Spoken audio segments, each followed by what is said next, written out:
Selamat datang di saluran pilihan Anda. Pernahkah Anda membayangkan perasaan seorang ayah yang pergi untuk meminjam uang dari anaknya, namun harus pulang hanya dengan membawa sekotak kue manis? Tetapi, begitu membuka kotak kue itu, sang ayah terperosok dalam keterkejutan. Hari ini, mari kita mulai kisah tentang kesalahpahaman yang memilukan dan kebenaran yang mengharukan. Tetaplah bersama kami. 72 tahun. Orang bilang, ini adalah usia di mana para orang tua menikmati masa senja yang tenang sambil melihat kelucuan cucu-cucu mereka. Namun bagi saya, Budi Santoso, usia 72 adalah awal dari kekhawatiran yang tak berujung. Saya tinggal seorang diri di sebuah rumah papan tua di ujung desa Sukaasih, sebuah desa kecil dan terpencil di Klaten, Jawa Tengah. Istri saya telah berpulang ke haribaannya hampir 10 tahun yang lalu. Sejak hari itu, rumah ini hanya dipenuhi oleh suara helaan napas saya yang dalam dan derik jangkrik yang terdengar setiap malam. Putra tunggal saya, Dimas, sudah lama merantau dan menetap di Jakarta. Dia mendapatkan pekerjaan yang mapan dan menikahi Citra, seorang gadis asli Jakarta.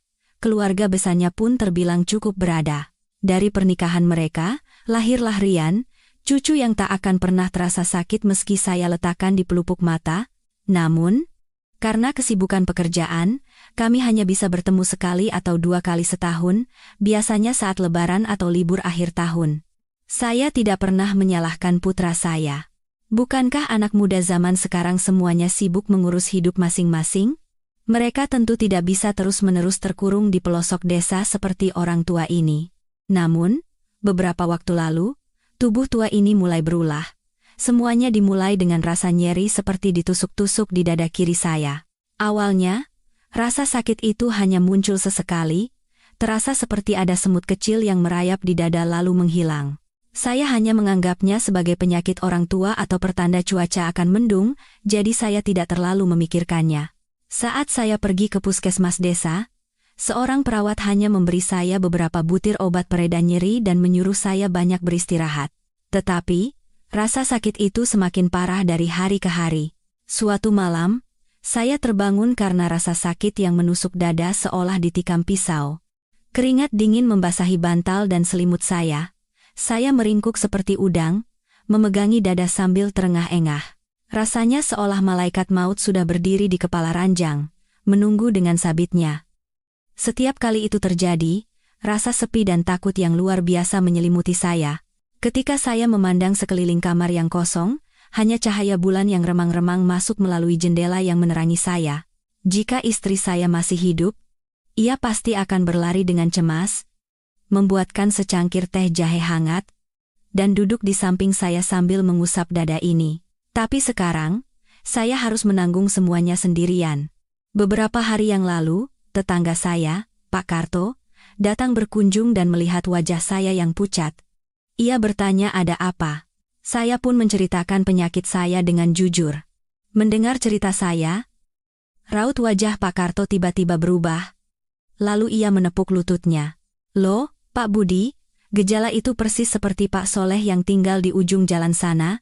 Beliau juga sering mengeluh dadanya sakit dan sesak napas. Begitu dibawa ke rumah sakit besar, ternyata penyakit jantung koroner atau apalah itu, katanya harus segera dioperasi. Pak, ini bukan penyakit yang bisa dianggap enteng. Segera pergilah ke rumah sakit besar di kota untuk diperiksa dengan benar. Ucapan Pak Karto serasa menyiramkan air es ke kepala saya. Penyakit jantung. 2 kata itu menekan pikiran saya dengan berat. Saya tahu betul bahwa penyakit seperti ini membutuhkan biaya yang sangat besar. Biaya obat, biaya pemeriksaan, dan jika sampai harus dioperasi, saya tidak akan sanggup menanggungnya. Saya mengambil buku tabungan tua yang saya simpan di laci. Uang yang terkumpul seumur hidup dari hasil menjual hasil kebun dan beberapa ekor ayam, totalnya hanya 3 juta rupiah. Uang ini bahkan pas-pasan untuk makan sehari-hari. Saya tidak berani bahkan untuk bermimpi pergi ke rumah sakit besar. Saya duduk termenung selama berjam-jam. Hati saya kusut seperti benang kusut. Apa yang harus saya lakukan? Haruskah saya hanya menunggu ajal menjemput di rumah ini? Saya tidak mau. Saya masih ingin hidup. Saya ingin melihat Rian tumbuh besar. Saya ingin melihat Dimas semakin sukses. Pikiran pertama yang terlintas adalah menelepon Dimas, Tapi saya segera menggelengkan kepala. Saya tidak ingin membuatnya khawatir. Dia sudah sibuk bekerja di Jakarta, belum lagi harus menafkahi anak dan istrinya. Jika saya memberitahunya bahwa saya sakit, dia pasti akan meninggalkan pekerjaannya dan pulang ke desa, lalu dia akan pusing memikirkan masalah uang. Mungkin saja penyakit saya tidak begitu parah. Mungkin ini hanya penyakit yang timbul karena saya sudah tua dan terlalu banyak pikiran. Tapi rasa sakit itu nyata. Rasa sakit itu menyiksa saya siang dan malam, seolah berbisik bahwa saya tidak bisa lari lagi. Saya menatap foto istri saya yang terpajang di atas meja. Dalam foto itu, istri saya tersenyum dengan lembut. Saya berbisik pelan, "Bu, sekarang aku harus bagaimana? Tolong beri aku kekuatan agar bisa hidup sedikit lebih lama di sisi anak dan cucu kita." Malam itu, saya tidak bisa tidur. Bayangan tentang betapa menderitanya Pak Soleh di akhir hayatnya terus menghantui saya, katanya. Beliau juga menunda pergi ke rumah sakit karena sayang uang, hingga penyakitnya memburuk. Saat anak-anaknya membawanya ke rumah sakit, semuanya sudah terlambat. Saya tidak ingin mengalami akhir yang tragis seperti itu. Setelah semalaman memeras otak, saya mengambil satu keputusan. Sebuah keputusan yang sangat sulit dan melukai harga diri saya sebagai seorang ayah tua. Saya akan pergi ke Jakarta untuk bertemu Dimas. Tapi, saya tidak akan pernah memberitahunya tentang penyakit saya. Saya memutuskan untuk berbohong. Saya akan bilang bahwa atap rumah bocor dan perlu diperbaiki, jadi saya butuh pinjam uang 2 juta rupiah. 2 juta rupiah mungkin tidak akan menjadi beban besar baginya. Dengan uang itu dan uang yang saya miliki, saya bisa pergi ke rumah sakit sendirian. Jika penyakitnya ringan, saya akan membeli obat dan pulang. Jika parah, saya akan memikirkannya lagi nanti. Meskipun ada rasa cemas yang tak bernama memberati sudut hati saya menghibur diri dengan cara itu. Keesokan paginya, saat sinar matahari pertama merayap masuk melalui jendela, saya sudah terjaga.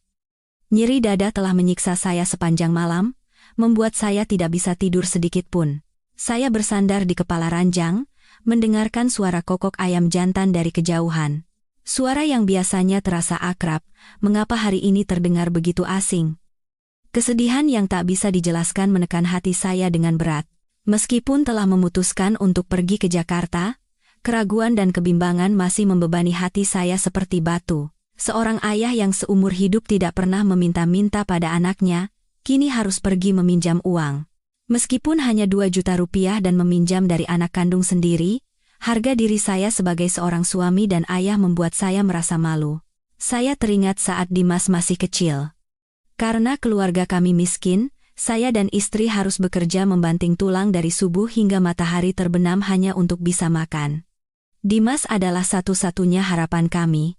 Saya berjanji pada diri sendiri, biarpun harus kelaparan, saya akan menyekolahkan anak itu sampai sarjana agar ia sukses. Saya menjual sapi, satu-satunya harta keluarga, bahkan cincin emas peninggalan ibu saya pun saya jual untuk membayar uang kuliahnya. Saat hari kelulusannya, ketika ia pulang membawa ijazah dengan bangga, saya menangis. Itu adalah air mata kebahagiaan dan kebanggaan. Saya merasa telah menunaikan tanggung jawab saya sebagai seorang ayah. Kini, dia telah memiliki kehidupannya sendiri, keluarga yang harmonis. Saya tidak ingin menjadi beban lagi baginya. Tapi penyakit sialan ini tidak mau melepaskan saya. Saya diam-diam pergi ke dapur, menyalakan tungku, dan memasak bubur encer. Menu sarapan saya yang tidak pernah berubah selama puluhan tahun. Sederhana, tapi cukup mengenyangkan. Sambil makan bubur, saya merapikan rencana di kepala. Saya akan naik bus paling pagi ke Jakarta. Saya tidak akan memberitahu Dimas sebelumnya. Khawatir dia akan meninggalkan pekerjaannya untuk menjemput saya. Meskipun baru sekali ke sana saat pindahan rumah, saya masih ingat alamat rumahnya. Sebuah apartemen mewah yang bagai langit dan bumi jika dibandingkan dengan desa miskin ini. Saya menghela napas. Apakah nanti menantu saya, Citra, akan menyambut saya dengan baik? Dia anak Jakarta asli, pasti dibesarkan dengan serba kecukupan. Apakah dia tidak akan meremehkan ayah mertua yang kampungan dan lusuh ini? Saat acara syukuran rumahnya, Dia memang bersikap ramah dan sopan, tapi saya selalu merasa ada dinding tak kasat mata di antara kami. Mungkin itu karena perbedaan lingkungan dan cara berpikir. Setelah sarapan, saya masuk ke kamar dan membuka lemari kayu tua. Saya mengeluarkan pakaian terbaik saya. Sebuah kemeja batik lengan panjang berwarna coklat yang dibelikan Dimas beberapa tahun lalu. Meskipun sudah usang, saya menyimpannya dengan baik dan hanya memakainya di hari-hari penting. Saya mematut diri di cermin yang ternoda. Saya terlihat sangat tua dan menyedihkan. Rambut yang memutih, wajah penuh keriput, mata yang cekung karena kurang tidur. Saya mencoba menyisir rambut dengan rapi, tapi beberapa helai rambut putih mencuat dengan keras kepala. Saya menyerah. Lagi pula, saya ini petani yang seumur hidup hanya bergelut dengan tanah. Sekalipun berdandan, saya tidak akan bisa terlihat seperti orang Jakarta. Saya memasukkan sehelai baju ganti, handuk, minyak angin, dan seluruh harta saya, 3 juta rupiah, ke dalam tas kain kecil. Uang itu saya bungkus berlapis-lapis dengan kantong plastik, lalu saya selipkan di dasar tas. Terakhir, saya pergi ke kebun belakang, dan memetik sekantong penuh mangga harum manis yang sudah matang. Buah kesukaan Dimas sejak kecil. Saya berharap oleh-oleh desa yang tak seberapa ini bisa membuatnya senang. Sebelum berangkat, saya mengunci rumah rapat-rapat dan meminta tolong Pak Karto untuk sesekali menengok. Pak Karto menatap saya dengan cemas dan berkata, "Bisa pergi sendiri? Apa perlu saya teleponkan Dimas untuk menjemput?" Saya buru-buru melambaikan tangan. "Tidak usah, tidak apa-apa. Saya cuma mau jalan-jalan beberapa hari, bukan masalah besar. Jangan bilang apa-apa pada Dimas." Saya mau memberinya kejutan. Saya terpaksa berbohong seperti itu karena tidak ingin ada yang tahu kenyataan pahit yang saya hadapi. Saya berjalan kaki ke ujung desa untuk menunggu bus ke kota. Jalanan desa yang akrab terasa begitu panjang hari ini. Meskipun matahari pagi bersinar, hati saya terasa dingin. Saya menoleh ke belakang, memandangi rumah dan kebun hijau saya sekali lagi. Perasaan yang tak bisa dijelaskan muncul di hati. Apakah saya bisa kembali ke sini dengan sehat? Atau inikah pemandangan terakhir yang akan saya lihat? Saya bergidik, mencoba mengusir pikiran-pikiran buruk itu, demi diri saya sendiri. Dan demi Dimas. Saya harus kuat. Bus antar kota itu berisik dan sempit. Saya duduk di kursi paling belakang dekat jendela, memeluk erat tas kain saya. Bus mulai bergerak dengan guncangan, membawa saya jauh dari kampung halaman tercinta menuju kota yang asing. Masa depan terasa kabur seperti dalam kabut, dan kecemasan di hati saya tidak bisa saya ceritakan kepada siapapun. Setelah lebih dari 8 jam berguncang, bus antar kota akhirnya menurunkan saya di Terminal Pulau Gebang, Jakarta. Begitu turun dari bus, suasana Jakarta yang bising dan ramai membuat kepala saya pusing. Suara klakson yang memekakan telinga, tawa orang-orang, dan teriakan pedagang asongan bercampur aduk menciptakan kebisingan yang membuat kepala berdenyut. Asap knalpot dari ribuan mobil dan motor membuat saya sesak napas dan terbatuk-batuk. Bagi seorang petani tua yang seumur hidup hanya menghirup udara pedesaan yang bersih, bahkan bernapas pun terasa sulit. Saya berdiri di salah satu sudut, memeluk erat tas kain, dan seperti orang linglung memandangi orang-orang yang berlalu lalang dengan tergesa-gesa. Semua orang tampak sibuk, dan tidak ada yang peduli dengan keberadaan orang tua kampungan seperti saya. Saya mengeluarkan secarik kertas lecek dari saku yang bertuliskan alamat rumah Dimas. Tulisan tangannya memang indah, tapi sekarang mata saya kesulitan membacanya. Saya menyipitkan mata dan membacanya berulang kali sebelum akhirnya yakin. Apartemen Cahaya Residence, Kebayoran Baru, Jakarta Selatan. Saya sama sekali tidak tahu di mana Kebayoran Baru itu, atau seberapa jauh dari sini. Saya memberanikan diri mendekati seorang sopir taksi yang mangkal di dekat situ dan bertanya. Dia menatap saya dari atas ke bawah, lalu menyebutkan harga yang sulit saya percaya. "Pak, kesana ongkosnya 150.000. 150.000. Di desa, itu adalah upah kerja selama beberapa hari." Saya menggelengkan kepala dengan cepat dan berkata terbata-bata, "Oh, tidak, Pak. Terlalu mahal." Dia mendengus dan membuang muka tanpa berkata apa-apa. Hati saya terasa perih. Betapa dingin dan perhitungan orang-orang Jakarta ini. Untuk menghemat uang, saya memutuskan untuk naik kereta komuter. Setelah bertanya kepada beberapa orang, akhirnya saya menemukan stasiun. Untungnya, saya bertemu seorang mahasiswi yang baik hati dan bersedia membantu. Dia memberitahu saya harus naik kereta jalur mana dan turun di mana. Bahkan, dia menuliskannya dengan rapi di secari kertas lain untuk saya. Saya berulang kali mengucapkan terima kasih dan merasakan sedikit kehangatan di hati. Setelah naik kereta, saya kembali merasakan perbedaan yang besar. Kereta di sini bersih dan ber-AC, tidak seperti bus butut di desa, tapi orang-orang di dalamnya sama saja. Semua menunduk menatap ponsel mereka, tidak ada satupun yang saling menyapa. Saya duduk sendirian, memandangi pemandangan di luar jendela. Gedung-gedung tinggi yang berjejer rapat, gedung-gedung kaca yang berkilauan, melintas di depan mata. Jakarta yang gemerlap, tapi bagi saya, ini adalah tempat yang sangat asing dan sepi. Hampir 1 jam kemudian, akhirnya saya tiba di stasiun dekat rumah Dimas. Saya turun dari kereta dan berjalan mengikuti petunjuk dari mahasiswi tadi. Apartemen Cahaya Residence muncul di depan mata saya, megah seperti istana raksasa. Di pintu masuk, seorang satpam berjaga dengan sigap. Saya merasa minder, lalu mendekati satpam itu, dan mengatakan bahwa saya datang untuk bertemu putra saya yang tinggal di unit 1508. Dia menatap saya dengan curiga, lalu menelepon melalui interkom. Sesaat kemudian, dia mengangguk dan membukakan gerbang untuk saya. Saya mengucapkan terima kasih dengan suara pelan dan melangkah masuk. Lobi apartemen itu luas seperti alun-alun, lantainya dilapisi marmer yang berkilauan. Ada air mancur dan pot-pot bunga besar. Saya naik lift ke lantai 15. Ini adalah pertama kalinya saya naik lift seumur hidup. Perasaan terangkat ke atas membuat jantung saya berdebar kencang dan kaki saya gemetar. Akhirnya, saya menemukan unit 1508.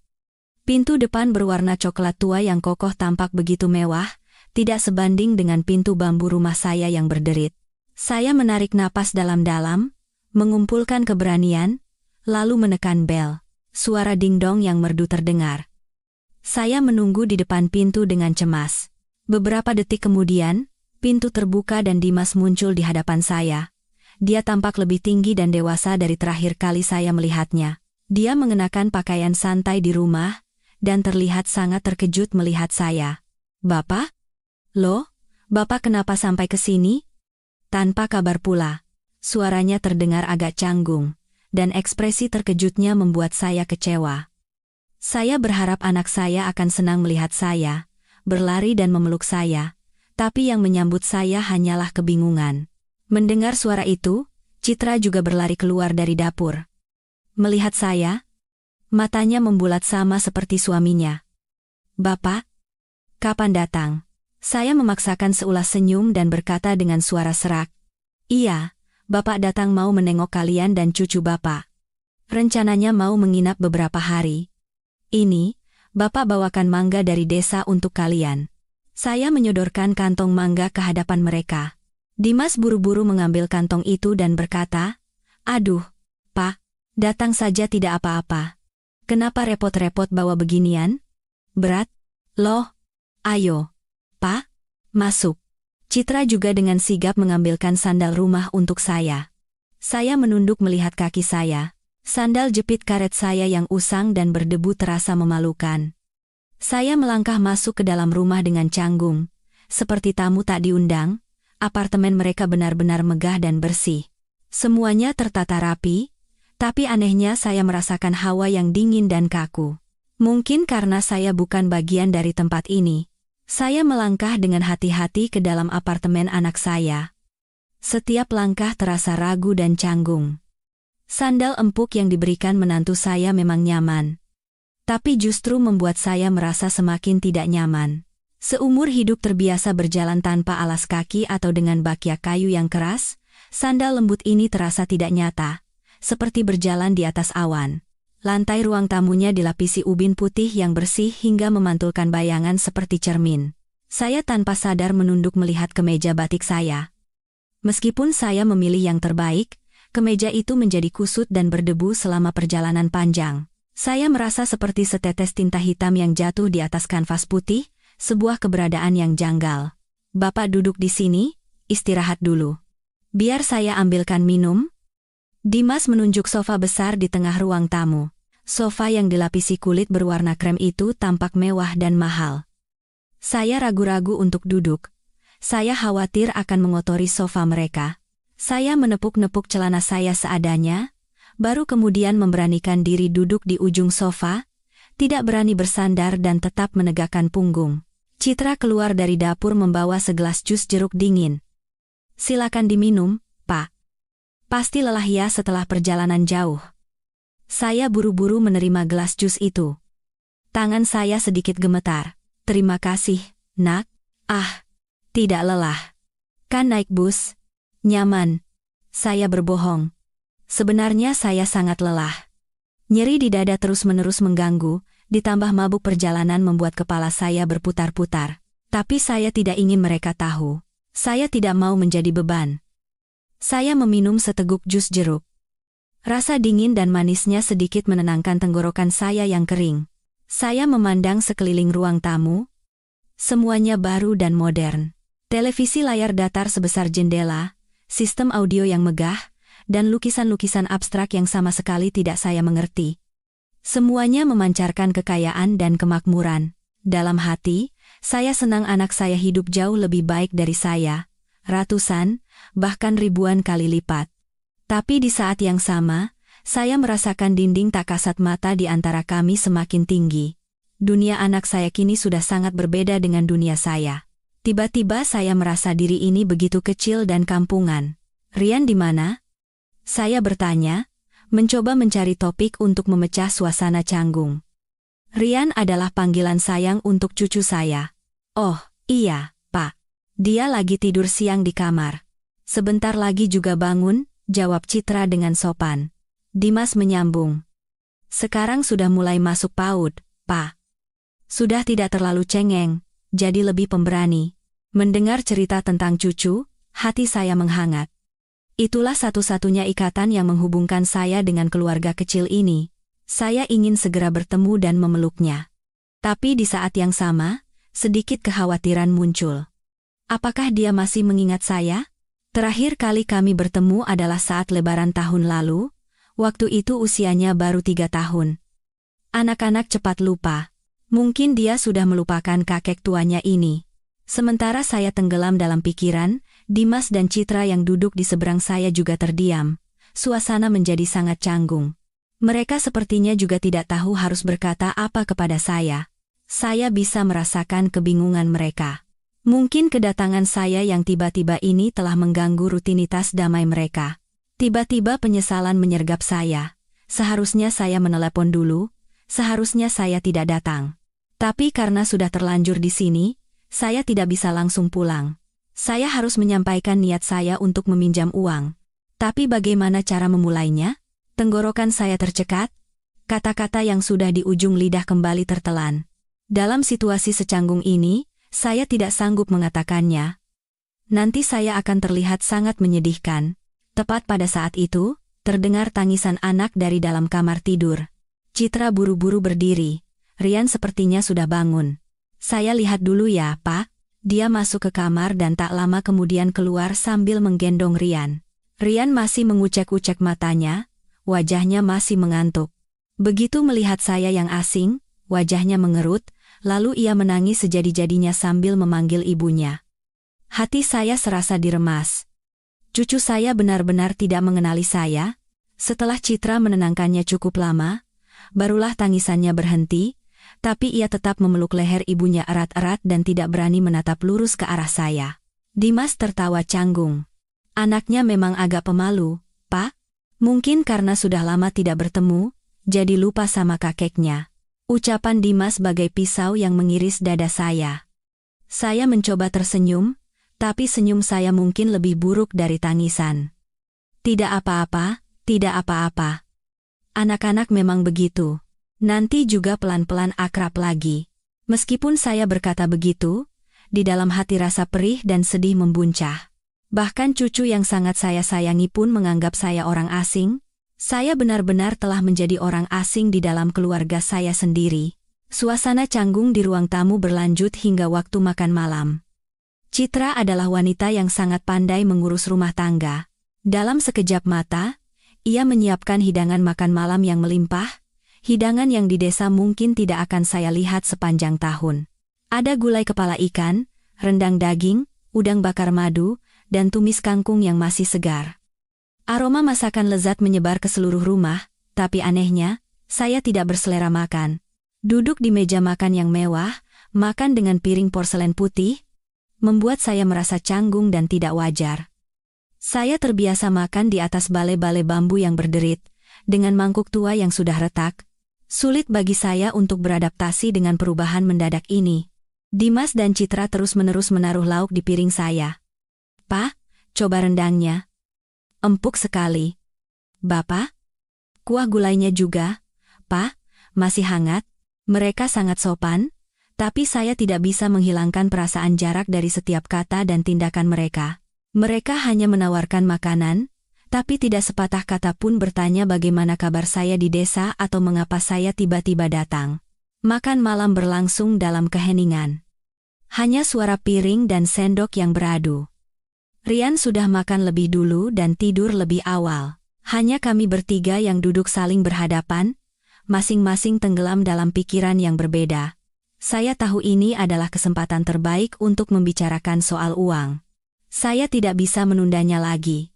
Saya berdeham, mengumpulkan keberanian, dan berkata, "Dimas, bagaimana pekerjaan di kantor?" Dimas yang sedang memisahkan daging ikan mengangkat kepalanya mendengar pertanyaan saya dan buru-buru menjawab, "Iya, Pak, biasa saja. Akhir-akhir ini memang lagi banyak kerjaan. Jadi agak sibuk, ya. Selagi muda memang harus kerja keras. Orang tua di desa hanya berharap itu," kata saya dengan suara sedikit bergetar. Saya menarik napas dalam-dalam dan masuk ke pokok pembicaraan. Sebenarnya, atap rumah itu bocor. Beberapa hari yang lalu hujan deras sekali, airnya menetes sampai ke dapur. Basah semua. Jadi sepertinya harus segera diperbaiki. Saya tidak bisa melanjutkan kata-kata dan ragu-ragu. Saya mengamati reaksi mereka. Citra masih menunduk, hanya makan nasi, sepertinya tidak tertarik dengan cerita saya, dan Dimas. Dia berhenti sejenak, lalu kembali meletakkan sepotong udang besar di piring saya, sambil berkata, "Pak, ayo dimakan dulu sebelum dingin. Nanti saja bicaranya. Coba udangnya ini, Pak. Segar sekali." Kata-katanya serasa menyiramkan air es ke wajah saya. Dia sengaja mengalihkan pembicaraan. Dia tidak mau mendengar tentang uang. Hati saya hancur berkeping-keping. Rasa hampa dan kecewa menyelimuti saya.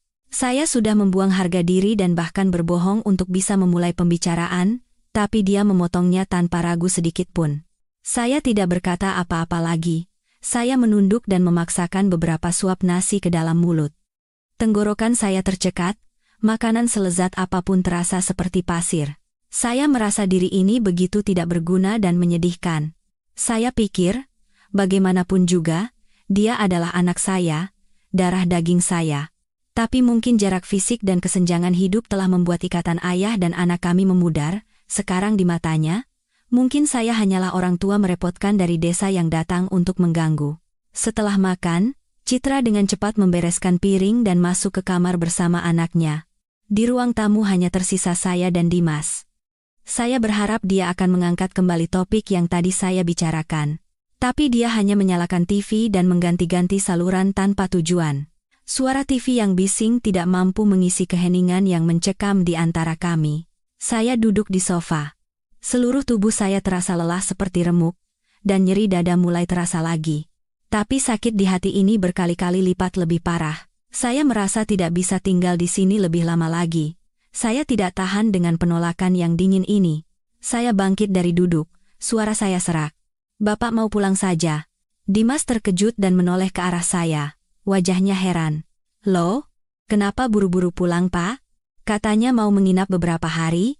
"Tidak. Masih ada urusan di rumah. Lagi pula, di sini rasanya tidak nyaman.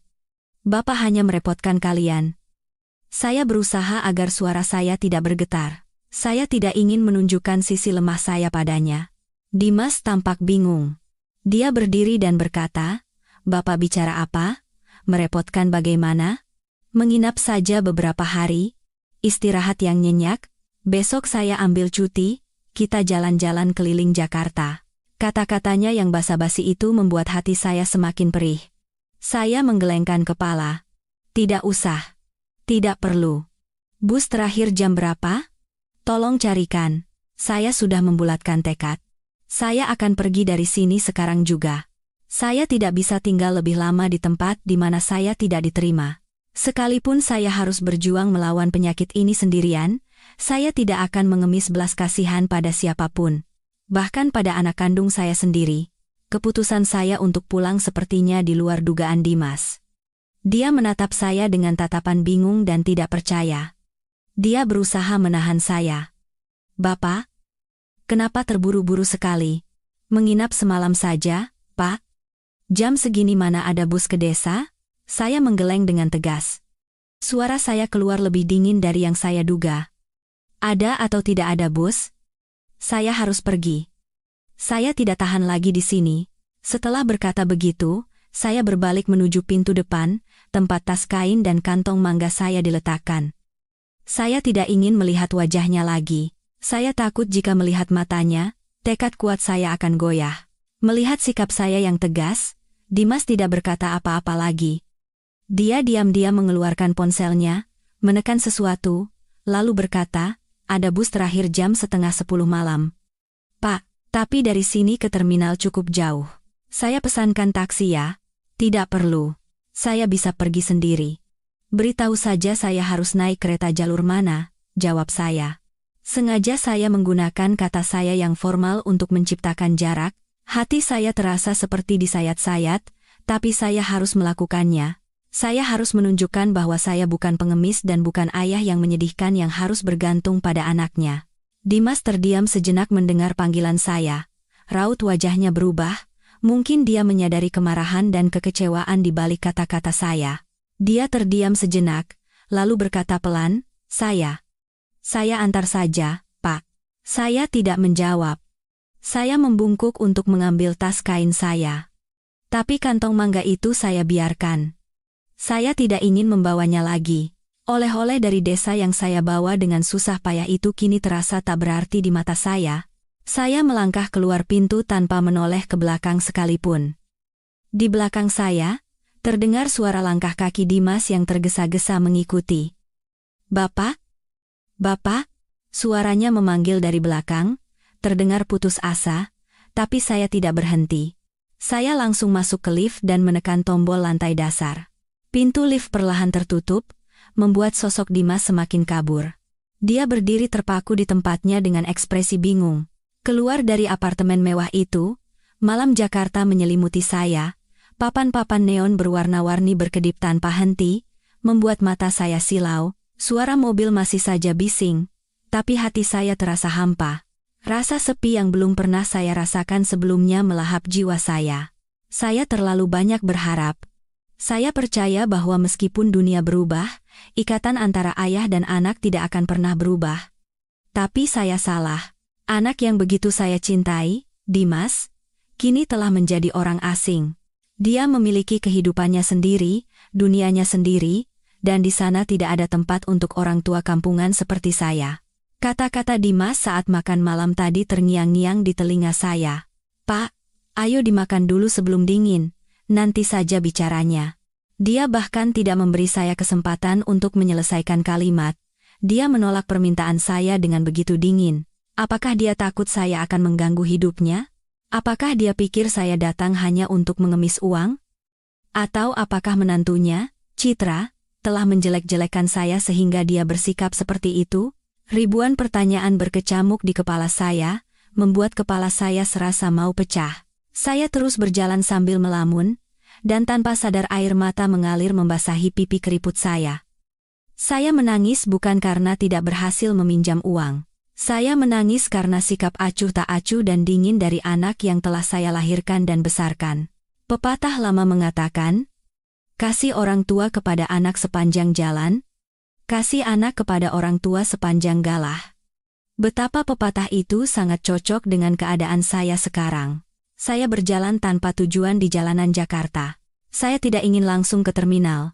Saya butuh sedikit waktu untuk meresapi penderitaan ini. Saya duduk di bangku pinggir jalan, memandangi orang-orang yang lalu lalang. Mereka melewati saya begitu saja. Tidak ada yang peduli pada seorang lelaki tua yang duduk menangis sendirian. Di kota yang luas ini, saya hanyalah sebutir pasir tanpa nama, seorang pendatang tanpa tempat bersandar. Nyeri dada mulai menyiksa saya lagi. Kali ini lebih hebat. Saya memegangi dada erat-erat, berusaha bernapas. Rasanya seperti akan mati saat itu juga. Betapa menyedihkannya mati di tempat asing, di mana tidak ada seorang pun yang mengenal. Saya mengeluarkan minyak angin dari saku, mengoleskannya di dada dan pelipis. Aroma tajam yang menusuk hidung sedikit menyadarkan saya. Saya berjanji pada diri sendiri. Harus kuat. Tidak boleh tumbang di sini, harus pulang ke rumah. Kalaupun harus mati, biarlah di tanah kelahiranku. Saya tidak tahu sudah berapa lama saya duduk di bangku yang dingin itu. Embun malam yang mulai turun menyadarkan saya. Saya tidak bisa terus duduk di sini. Harus pulang. Ke rumahku di desa Sukaasih. Meskipun di sana hanya ada saya seorang diri, setidaknya itu adalah rumahku, tempatku berada. Saya perlahan bangkit. Kaki saya kesemutan karena terlalu lama duduk. Nyeri dada sedikit mereda, tapi luka di hati masih tetap ada, mengganggu dengan samar. Saya buru-buru menyeka sisa air mata di pipi, menarik napas dalam-dalam udara kota yang penuh asap knalpot, lalu mulai berjalan tertatih-tatih. Saya harus mencari jalan ke terminal. Kali ini saya tidak berani bertanya arah kepada sopir taksi. Saya takut akan kembali menghadapi tatapan curiga dan harga yang tidak masuk akal. Saya berjalan menyusuri trotoar dan menemukan seorang ibu-ibu yang menjual minuman di pinggir jalan. Melihat penampilan saya yang lusuh, ibu itu menatap dengan iba. Ketika saya bertanya arah ke terminal bus, ibu itu dengan ramah memberitahu jalannya, bahkan memberitahu nomor bus yang harus saya naiki untuk menghemat ongkos. Saya berulang kali mengucapkan terima kasih, membeli sebotol air mineral, lalu melanjutkan perjalanan sepi saya. Ternyata di kota yang dingin ini masih ada orang baik. Percikan harapan kecil itu sempat menghangatkan hati saya sejenak, tapi kemudian padam oleh kekecewaan terhadap anak kandung saya. Malam masih ramai oleh orang-orang. Cahaya dari toko-toko dan gedung-gedung tinggi menerangi sebagian langit. Orang-orang berjalan berpasangan atau berkelompok, tertawa dan bercanda dengan riang. Saya melihat sepasang suami istri muda yang membawa anak kecil di atas motor. Si anak duduk di antara kedua orang tuanya, berceloteh tentang pengalamannya di sekolah, dan orang tuanya sesekali menoleh ke belakang sambil menatapnya dengan penuh kasih. Mereka tampak sangat bahagia. Pemandangan itu menyakiti hati saya. Tanpa sadar saya teringat masa lalu. Saat Dimas masih kecil, saya juga sering memboncengkannya dengan sepeda tua keliling kampung. Dia juga berceloteh seperti burung, menceritakan segala macam hal di dunia ini kepada saya. Kenangan indah itu kini menjadi pisau yang menggores luka di hati saya semakin dalam. Waktu memang kejam. Tidak hanya membuat orang menjadi tua, tapi juga bisa mengubah ikatan darah. Setelah berjalan cukup jauh dan naik bus, akhirnya saya tiba di terminal. Pemandangan di sini jauh lebih kacau daripada siang hari. Suara pengumuman, teriakan calo, dan suara penumpang yang saling memanggil bercampur aduk. Bau solar, bau makanan, dan bau keringat orang-orang menyatu menciptakan udara yang menyesakan. Saya benar-benar lelah. Saya hanya ingin duduk di tempat yang tenang menunggu bus.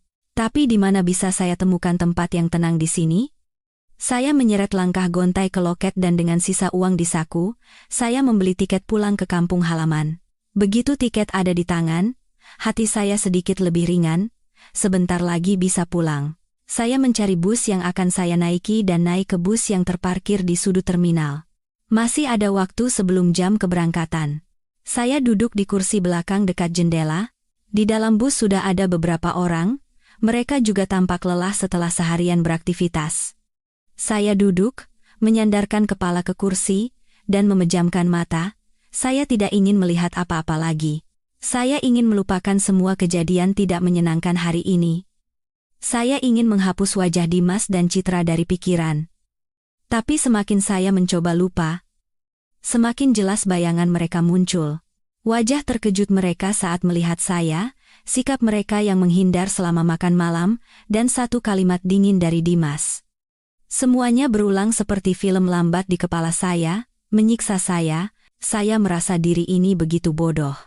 Mengapa saya harus datang sejauh ini untuk menerima penghinaan dan aib seperti ini? Harga diri saya hancur lebur. Saya menyesal, seharusnya saya tidak datang. Bus mulai dinyalakan. Suara mesin membuat badan bus bergetar ringan. Sopir berteriak kepada penumpang yang masih di luar untuk bergegas karena waktu keberangkatan sudah dekat. Saya membuka tirai jendela dan melihat keluar untuk terakhir kalinya. Terminal masih saja ramai dan sibuk. Saya menghela napas, bersiap untuk perjalanan malam yang panjang. Saya hanya berharap bus segera melaju kencang, meninggalkan kota yang telah memberi saya begitu banyak kesedihan ini. Tepat saat sopir hendak menutup pintu dan berangkat, tiba-tiba terdengar teriakan panik dari luar. Bapak, tunggu sebentar. Pak sopir, tolong berhenti. Saya terkejut dan menoleh keluar jendela. Meskipun gelap, saya bisa melihat siluet seseorang yang berlari terengah-engah menuju bus. Saya langsung tahu itu adalah Dimas. Dia berteriak dengan suara keras sambil membawa sebuah kotak yang cukup besar di tangannya. Jantung saya mulai berdebar kencang. Kenapa dia menyusul saya? Apakah dia menyesal, ingin meminta maaf, atau mau memberikan uang? Percikan harapan samar kembali menyala di hati saya, tapi kemudian padam oleh keraguan. Sopir tampak kesal, tapi melihat ekspresi putus asa Dimas, dia menghentikan bus dan membuka pintunya sedikit. Dimas melompat ke dalam bus seperti angin. Napasnya terengah-engah, rambutnya acak-acakan, dan keringat membasahi dahinya. Dia memandang sekeliling bus, dan begitu matanya bertemu dengan mata saya, dia menghela napas lega. Dia bergegas berjalan ke arah saya. Penumpang lain di bus menatapnya dengan penasaran. Dia berdiri di depan saya, menundukkan kepala, dan dengan kedua tangannya menyodorkan kotak karton itu kepada saya. Dengan suara terputus-putus karena kehabisan napas, dia berkata, "Bapak, ini dimakan buat sarapan besok pagi."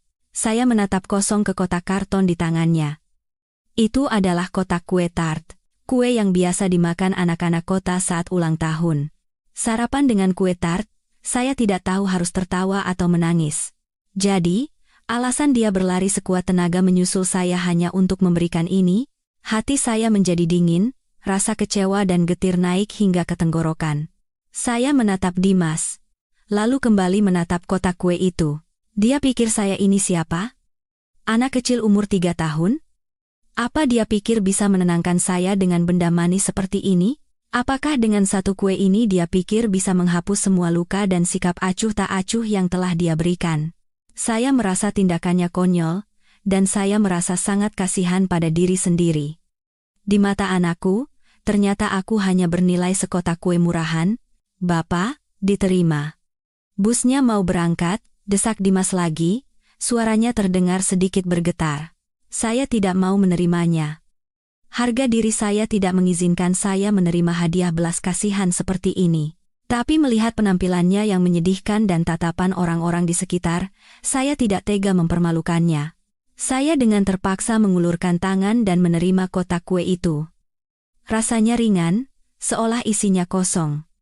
Tanpa mengucapkan terima kasih, saya diam-diam meletakkan kotak kue itu di kursi sebelah. Dimas menatap saya. Tatapannya terlihat rumit. Sepertinya ada sesuatu yang ingin dia katakan, tapi kemudian dia mengatupkan bibirnya. Tepat pada saat itu, sopir kehilangan kesabarannya dan berteriak, "Woi, jadi pergi enggak? Kalau enggak, cepat turun. Kita juga mau cari makan." Dimas terkejut dan buru-buru berkata kepada saya, "Bapak, hati-hati di jalan." Sebelum kalimatnya selesai, dia sudah berbalik dan bergegas turun dari bus. Pintu bus terbanting menutup, dan bus mulai bergerak keluar dari terminal. Melalui jendela, saya melihat Dimas berdiri terpaku di tempatnya, menatap bus hingga hilang di antara keramaian kendaraan. Saya memalingkan wajah. Saya tidak mau melihatnya lagi. Saya memeluk kotak kue yang seringan bulu itu. Rasa getir dan sedih yang mendalam melahap jiwa saya. Anakku telah mengalihkan perhatianku dengan sekotak kue dan mengakhiri perjalanan memalukan ayahnya ini. Bus yang berguncang semalaman akhirnya menurunkan saya di ujung desa Sukaasih sebelum fajar menyingsing. Desa diselimuti kabut tipis dan keheningan. Saya turun dari bus dan menghirup dalam-dalam udara segar subuh. Udara ini sangat berbeda dengan asap knalpot yang menyesakkan di kota. Udara ini menenangkan dada saya, tapi tidak mampu menghapus kesedihan yang menumpuk di hati. Saya berjalan tertatih-tatih di jalanan tanah yang akrab. Di tangan saya masih ada kotak kue pemberian Dimas. Rasanya begitu berat. Bukan karena bobotnya, tapi karena beban kekecewaan yang dikandungnya. Sesampainya di rumah, saya menyeret tubuh yang lelah, meletakkan kotak kue di atas meja makan kayu yang tua, lalu ambruk di atas bale-bale. Semalaman tidak tidur membuat tubuh saya remuk, dan pikiran saya lebih kacau lagi. Saya berbaring dengan mata terbuka, menatap langit-langit yang bernoda bekas rembesan air hujan. Rumah terasa lebih dingin dan kosong dari biasanya. Saya merasa benar-benar sendirian di dunia ini. Betapa bangganya saya pada Dimas, pada kesuksesannya. Tapi sekarang, kebanggaan itu telah berubah menjadi penderitaan yang tak tertahankan. Mungkin kesalahan saya adalah terlalu banyak berharap padanya. Mungkin saya seharusnya menerima kenyataan bahwa anak akan menempuh jalannya sendiri saat dewasa, dan orang tua yang menua akan dilupakan. Setelah cukup lama berbaring, sinar matahari pertama masuk melalui jendela, melukis garis-garis cahaya di lantai, perut saya berbunyi. Kemarin seharian saya tidak makan dengan benar. Saya dengan susah payah bangkit, berniat memasak mie instan di dapur. Pandangan saya secara tidak sengaja tertuju pada kotak kue di atas meja. Kotak itu terlihat begitu janggal di tengah pemandangan rumah yang kumuh ini. Rasa kesal membuncah. Saya ingin segera melemparnya ke halaman. Tapi kemudian, pikiran lain muncul. Bagaimanapun juga ini makanan. Kalau dibuang nanti kualat. Lagi pula, saya juga penasaran seperti apa isi kue manis yang dimakan anak-anak kota ini. Dengan enggan, saya mengambil kotak itu dan merobek selotipnya.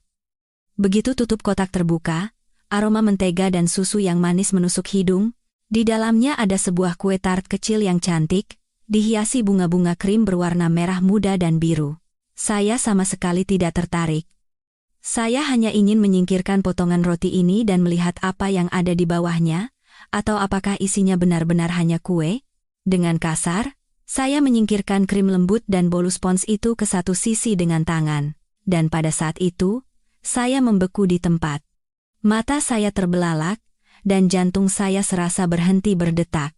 Di bawah lapisan kue yang tipis, di tengah dasar kotak, tergeletak sebuah amplop putih tebal. Saya mengucek mata beberapa kali, saya tidak percaya dengan apa yang saya lihat. Amplop? Kenapa ada amplop di sini? Tangan saya gemetar. Perlahan saya mengambilnya. Terasa berat, saya punya firasat kuat bahwa isinya bukan kertas biasa. Kegembiraan aneh muncul di hati saya. Dengan hati-hati, saya merobek amplop itu, dan saat melihat isinya, saya hampir berhenti bernapas. Itu adalah uang. Tumpukan uang yang tebal, semuanya pecahan 100 ribuan, tertata rapi dan diikat dengan karet gelang. Saya terduduk lemas di kursi, dengan kedua tangan memegang tumpukan uang itu, kepala saya berputar-putar. Apa yang sebenarnya terjadi? Kenapa ada begitu banyak uang di dalam kotak kue ini? Apa ada yang salah? Atau aku sedang bermimpi? Saya mencubit paha saya dengan keras. Sakit. Ini nyata. Saya duduk terpaku di kursi kayu. Kedua tangan saya masih memegang erat tumpukan uang itu. Tapi pikiran saya benar-benar kosong. Semua indera rasa lelah, lapar, sedih lenyap, hanya menyisakan keterkejutan dan kebingungan. Saya memandangi tumpukan uang itu, lalu kembali ke kotak kue yang telah saya rusak, mencoba menghubungkan semuanya. Dimas yang memberikan kotak kue ini. Tapi kenapa dia melakukan ini? Kenapa dia tidak memberikan uangnya langsung kepada saya dan harus menyembunyikannya secara diam-diam di dalam kotak kue? Pertanyaan-pertanyaan tanpa jawaban berputar-putar di kepala saya, membuat saya semakin bingung.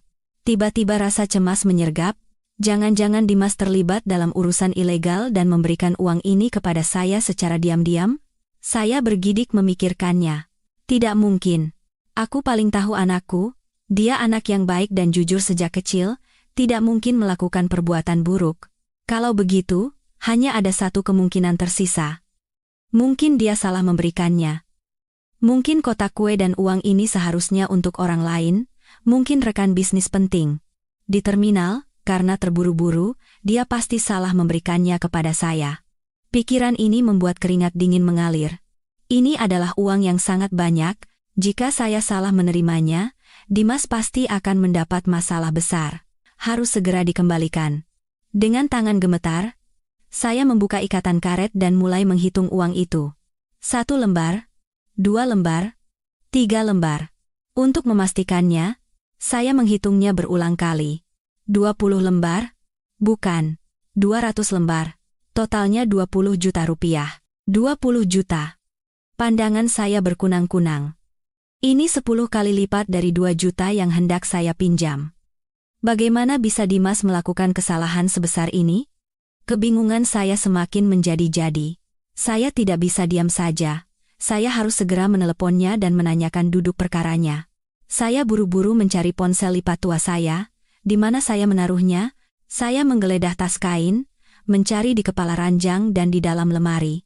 Akhirnya saya menemukannya terselip di bawah bale-bale. Mungkin karena lelah, saya tidak sadar menjatuhkannya. Dengan tangan gemetar, saya menekan nomor Dimas. Nomor yang biasanya begitu akrab, mengapa hari ini begitu sulit untuk ditekan? Beberapa kali saya salah menekan, menghapusnya, dan menekan lagi, jantung saya berdebar seperti genderang. Saya tidak tahu harus berkata apa padanya. Bagaimana cara menanyakan tentang uang ini? Setelah beberapa kali nada sambung dalam ketegangan, akhirnya terdengar suara dari seberang. "Halo? Bapak? Sudah sampai rumah dengan selamat?" Suara Dimas dari seberang telepon terdengar khawatir dan cemas. Berbeda dengan sikap dinginnya kemarin, tapi sekarang saya tidak punya waktu untuk memikirkan itu. Saya hampir berteriak, suara saya pecah karena emosi dan kegembiraan. "Dimas, kamu salah kasih barang ke Bapak?" "Uang. Di dalam kotak kue ini ada uang banyak sekali." Saya berbicara tanpa jeda. Takut dia akan menutup telepon. Di seberang sana hening sejenak.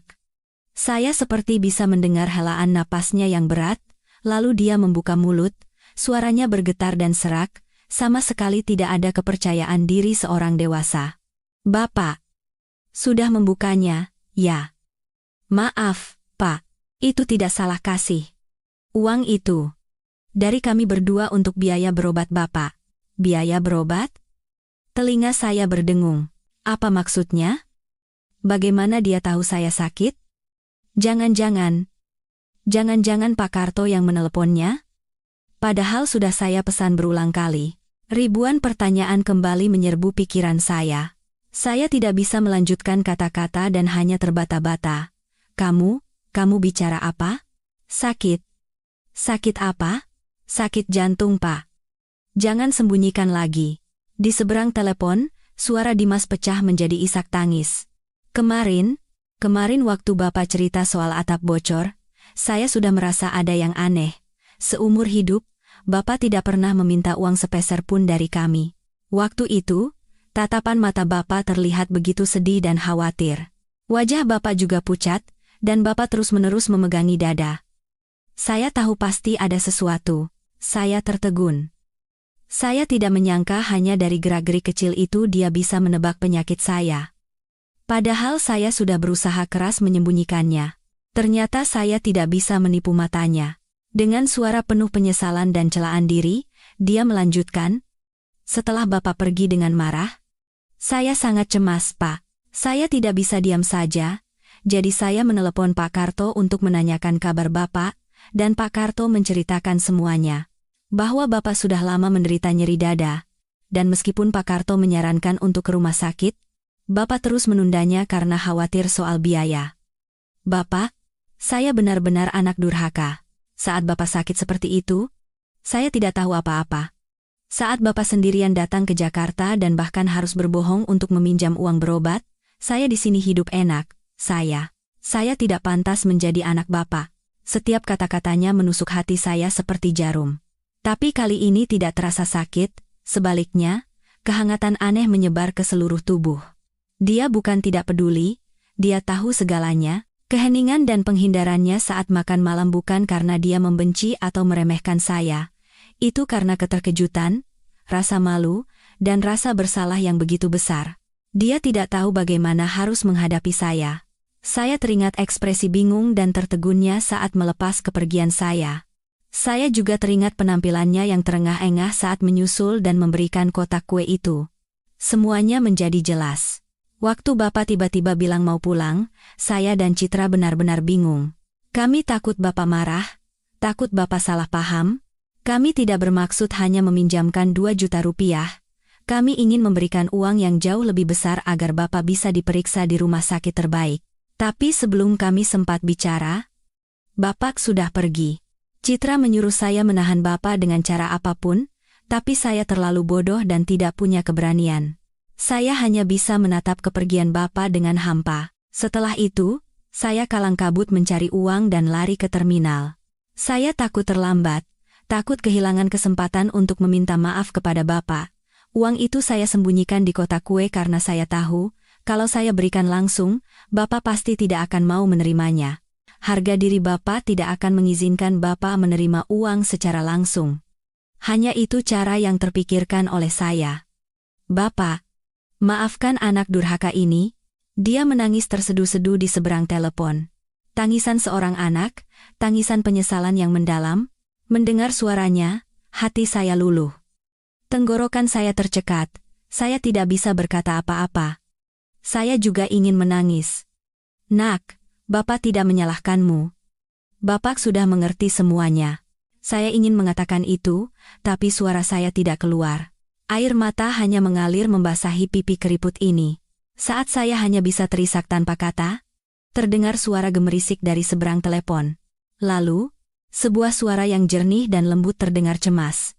Bapak, saya Citra. Sudahlah, Pak, jangan menangis lagi. Semuanya salah kami benar-benar minta maaf. Citra. Rupanya dia merebut telepon dari suaminya. Mendengar suaranya, saya sedikit terkejut.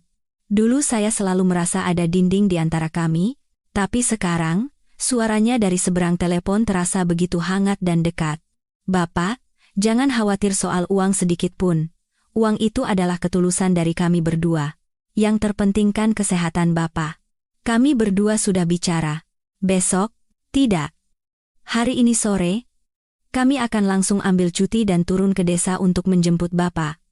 Kami akan membawa Bapak ke rumah sakit terbesar di Jakarta untuk pemeriksaan menyeluruh. Bapak harus menuruti kami, tidak boleh menolak. Kata-katanya lembut namun tegas. Dia tidak memberi saya kesempatan untuk menolak.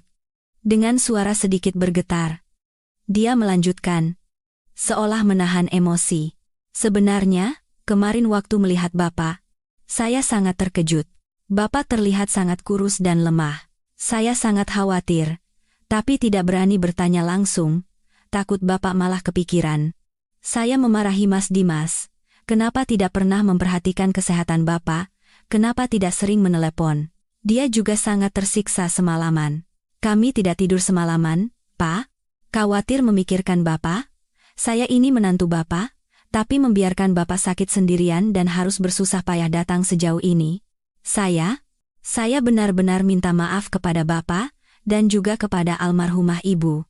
Saat dia menyebut nama istri saya, gelombang haru kembali menyelimuti hati saya. Anak yang sungguh baik. Tidak hanya memikirkan saya, tapi juga ibu mertuanya yang telah tiada. Jika istri saya di surga tahu hal ini, dia pasti akan beristirahat dengan tenang. Saya pernah khawatir dia, sebagai orang Jakarta, tidak akan mengerti ayah mertuanya yang kampungan ini. Tapi saya salah. Benar-benar salah. Perhatiannya bukanlah kepalsuan atau formalitas. Itu tulus. Datang dari hati seorang menantu yang berbakti. Bapak, istirahat saja yang nyenyak di rumah. Jangan melakukan pekerjaan berat di kebun ya, Pak. Serahkan semuanya pada kami. Nanti sore kalau kami sampai, saya akan masakan makan malam yang enak. Ya, Pak? Jangan khawatir apa-apa. Sekarang kan ada kami. Nasihatnya yang hangat dan penuh perhatian itu bagai aliran air hangat yang masuk ke dalam jantung saya yang beku, menghapus semua kesedihan dan kepedihan yang telah saya alami. Saya tidak sendirian lagi. Saya tahu saya masih punya keluarga, tempat untuk bersandar. Saya tidak tahu harus berkata apa lagi. Di hadapan ketulusan hati anak-anak saya, semua kata terasa tidak perlu. Saya hanya memegang telepon, mendengarkan suara hangat menantu saya, sambil menangis. Tapi kali ini bukan air mata kesedihan karena merasa ditinggalkan. Ini adalah air mata kebahagiaan. Air mata haru yang meledak saat saya menyadari betapa saya dicintai. Saya telah salah paham terhadap mereka.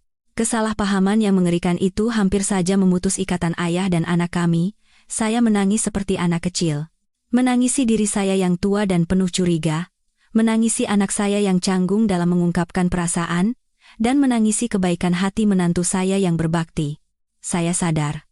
Bukan anak-anak saya yang tidak peduli, tapi sayalah yang telah membangun dinding di antara kami. Saya selalu takut menjadi beban, takut merepotkan, sehingga saya memendam kesepian dan penyakit ini sendirian. Dan anak-anak saya pun pasti punya kesulitan mereka sendiri. Dikejar oleh pekerjaan dan kerasnya hidup modern, mungkin terkadang mereka lalai. Tapi jauh di dalam hati mereka selalu mencintai dan menghormati saya, hanya saja cara mereka mengungkapkannya berbeda dengan generasi kita. Mereka tidak menunjukkan dengan kata-kata manis, tapi dengan perbuatan. Cara mereka yang canggung dan aneh menyembunyikan uang di dalam kotak kue itu, terkandung di dalamnya semua kekhawatiran dan cinta mereka untuk saya. Saat saya terus terisak, telepon pun berakhir. Saya tidak berhasil mengucapkan satu kalimat pun dengan benar, hanya bergumam, "Bapak sudah mengerti semuanya." Tapi saya yakin, di seberang sana, mereka pasti mengerti perasaan saya. Saya menutup telepon dan duduk termenung di bale-bale.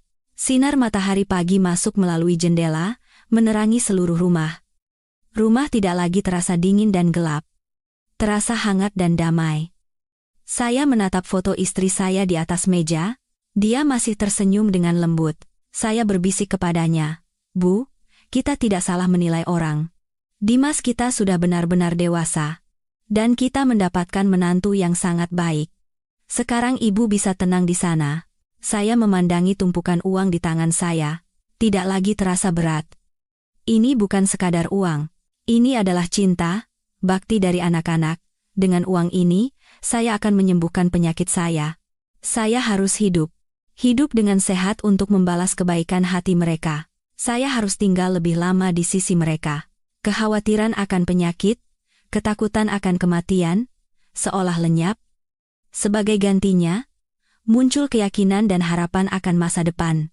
Masa depan di mana saya tidak lagi harus berjuang sendirian melawan kesepian dan penyakit di usia senja. Masa depan di mana ada anak, menantu, dan cucu yang mencintai dan merawat saya di sisi saya.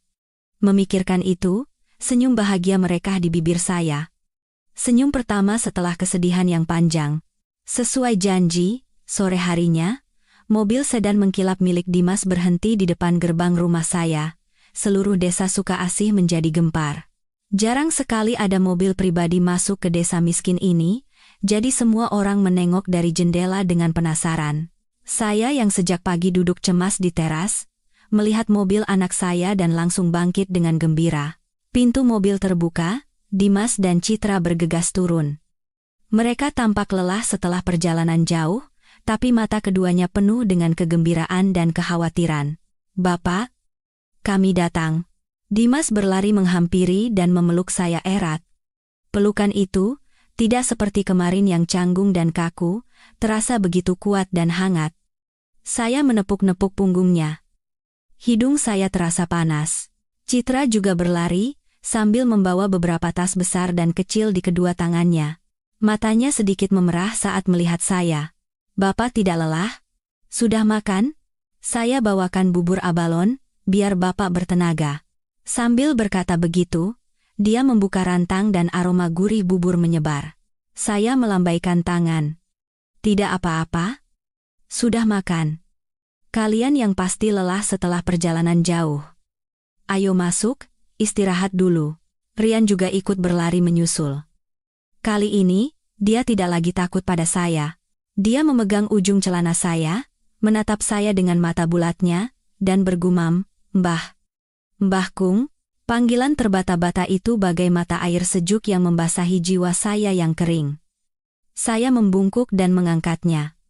Dia tertawa riang dan memeluk leher saya. Pada saat itu, semua kesedihan dan kekhawatiran di hati saya lenyap seperti salju yang mencair. Mereka tidak memberi saya waktu untuk beristirahat. Setelah membereskan barang-barang seadanya, Dimas mendesak, "Bapak, kita berangkat sekarang ya. Saya sudah buat janji di rumah sakit Jakarta, harus cepat biar tidak terlambat." Saya tidak menunda dan mengangguk. Dalam 2 hari, saya kembali ke Jakarta, tapi perasaan saya bagai langit dan bumi.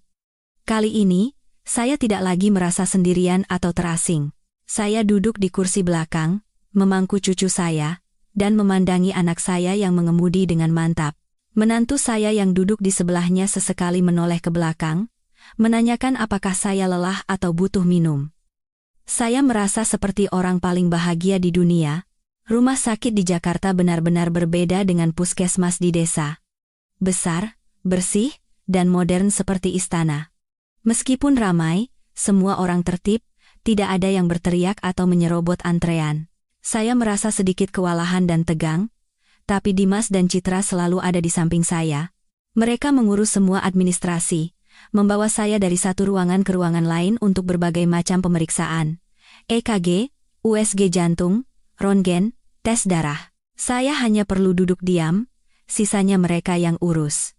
Melihat anak saya yang sibuk berlari ke sana kemari, dan menantu saya yang selalu siaga dengan botol minum dan handuk di samping saya, membuat saya merasa terharu sekaligus kasihan. Dokter yang memeriksa saya masih muda, tapi terlihat sangat kompeten. Setelah melihat semua hasil pemeriksaan, dia menjelaskan dengan suara lembut, "Pak, ini penyakit jantung koroner. Pembuluh darah yang menyuplai darah ke jantung Bapak cukup menyempit, itulah yang menyebabkan nyeri dada. Kalau dibiarkan terlalu lama, bisa berujung pada serangan jantung, sangat berbahaya. Tapi untung Bapak cepat datang." Mendengar kata berbahaya, jantung saya mencelos. Tapi dokter segera menenangkan saya. "Tidak perlu terlalu khawatir, Pak. Penyakit ini bisa diobati. Pertama kita stabilkan dulu dengan obat, lalu kita akan lakukan prosedur untuk melebarkan pembuluh darah dan memasang ring. Prosedurnya tidak terlalu rumit. Setelah diobati, kesehatan Bapak akan jauh lebih baik." Mendengar penjelasan dokter, beban berat yang menekan hati saya seolah terangkat. Bisa diobati. Bisa hidup. Dimas dan Citra juga menghela napas lega mendengarnya. Mereka berulang kali mengucapkan terima kasih kepada dokter. Malam itu, saya menginap di rumah anak-anak saya. Apartemen itu masih sama megah dan bersihnya, tapi tidak lagi terasa asing atau dingin. Citra menyiapkan makan malam dengan hidangan bergizi yang mudah dicerna. Dia terus-menerus menyuruh saya makan, mengingatkan bahwa saya harus banyak makan untuk melawan penyakit. Dimas, tidak seperti sebelumnya yang hanya menonton TV, duduk di samping saya. Dia bertanya tentang kabar di desa, tentang Pak Karto dan tetangga lainnya. Dia juga bertanya bagaimana hasil panen tahun ini. Dia bercerita tentang pekerjaannya di kantor, tentang stres dan kesulitan yang dihadapinya. Saya mendengarkan cerita anak saya. Untuk pertama kalinya dalam beberapa tahun, saya merasa benar-benar memahami kehidupannya. Dinding tak kasat mata di antara kami seolah telah runtuh sepenuhnya. Malam itu, saya tidur di kamar pribadi yang bersih dan wangi. Berbaring di atas ranjang yang empuk, saya tidur dengan sangat nyenyak. Malam pertama saya tidur tanpa terganggu oleh nyeri dada. Beberapa hari setelahnya adalah hari-hari paling bahagia dalam hidup tua saya. Semua kekhawatiran dan kesedihan telah berlalu, digantikan oleh kehangatan keluarga. Saya dirawat dengan penuh kasih sayang oleh anak-anak saya. Citra adalah menantu yang sangat berbakti. Setiap pagi, dia bangun lebih awal untuk menyiapkan makanan yang lezat dan sehat untuk saya. Kadang-kadang bubur ikan, sup ayam, atau tim obat herbal.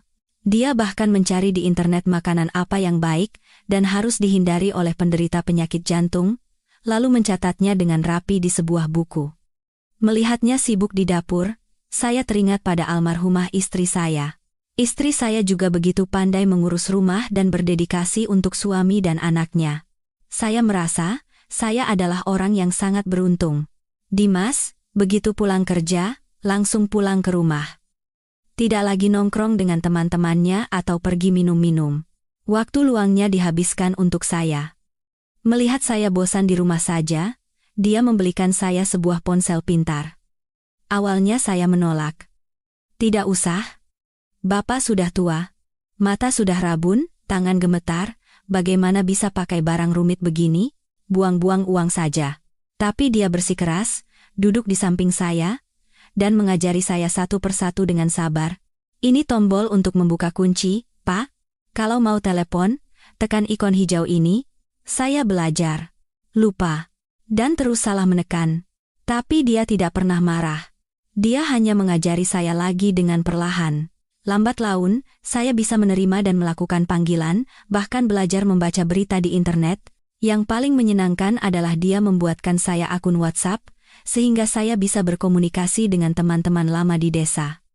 Teman-teman saya sangat iri melihat saya menggunakan ponsel pintar terbaru. Kami melakukan panggilan video, saling melihat wajah, dan menanyakan kabar kesehatan dan hasil panen. Kadang-kadang kami mengobrol lebih dari 1 jam, sambil tertawa terbahak-bahak. Berkat ponsel pintar, jarak antara kota dan desa seolah lenyap. Saya tidak lagi merasa terputus dari dunia yang akrab bagi saya. Sore hari, saat Dimas belum pulang kerja, Citra akan mengajak saya dan Rian jalan-jalan ke taman di bawah apartemen. Taman di sini luas dan indah, banyak pohon dan bunga, banyak juga orang tua dan anak-anak yang bermain. Awalnya saya canggung dan hanya duduk di satu tempat, tapi Citra sangat pandai bergaul. Dia yang lebih dulu menyapa para orang tua lain dan memperkenalkan saya. Ini ayah mertua saya, Pak, Bu. Dari desa, sedang main ke sini. Semua orang ramah dan baik. Mereka menanyakan kesehatan saya, bercerita tentang anak dan cucu mereka. Lambat laun, saya membuka hati dan ikut dalam percakapan mereka. Di sini saya mendapatkan teman-teman baru, teman-teman sebaya yang memiliki nasib dan kegelisahan yang sama. Kami berbagi cerita sehari-hari, kadang-kadang melakukan senam ringan bersama. Hidup saya terasa jauh lebih kaya dan menyenangkan.